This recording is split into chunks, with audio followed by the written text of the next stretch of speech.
హైవ్యూర్స్ నాగ Dastagiri Reddy most wanted ఎర్రచందనం smuggler criminal 34 దొంగతనం కేసులు 86 ఎర్రచందనం కేసులు 3 పీడీ యాక్ట్లు వైసీపీ హయాంలో బిందాస్గా దర్జాగా ఇష్టం జరిగితే చెలరైపోయాడు.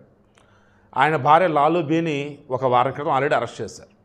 ఇదే వారం క్రితం ఢిల్లీకి చెందిన ఒక ఎవరైతే హవాలా రాకెట్ నడిపేవాడు ఉన్నాడో ఈ ఎర్రచందనం సంబంధించి మొత్తం నడిపేది అతనే ఆట. వీళ్ళు ఆల్రెడీ ఢిల్లీకి సంబంధించి చేద్దామనుకున్న మూమెంట్లోనే మొత్తానికి కడప జిల్లాలోనే ఒక చోట పట్టుబడ్డారు. ఈ నాగ దస్తగిరి రెడ్డితో పాటు ఇంకో 5. ట్విస్ట్ చెప్పన వీళ్ళు బయట పట్టుబడ్డారా, వ్యవహారం మాత్రం నడిపిస్తుంది ఎవరో తెలుసా? జైల్లో ఉన్న ఇంకో 2.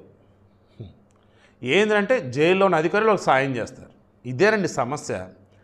ఏ పోలీసులు అయితే సమాజాన్ని రక్షించాలో వాళ్ళలో కొంతమంది దరిద్రులే ఈ ఎదవలకి స్మగ్లర్కి సాయపడుతూ ఉంటారు. దానివల్ల వ్యవస్థ ఇంత వరస్ట్గా తయారవుతాం.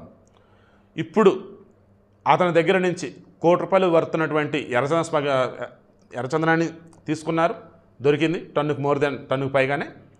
తర్వాత వచ్చేసి 2 కార్లు, ఒక బైకు, అతనితో పాటు ఇంకో 5, మొత్తం 6 దొరికారు. అది కూడా వేరే చోట దొరికినారు, ఫారెస్ట్ లాంటిది అనుకోండి. సో ఇప్పుడు విషయం ఏంటి మరి? మరలా చెప్తున్నా, వైసీపీ హయాంలో అడ్డెద్దడం చెలరేగిపోయారు.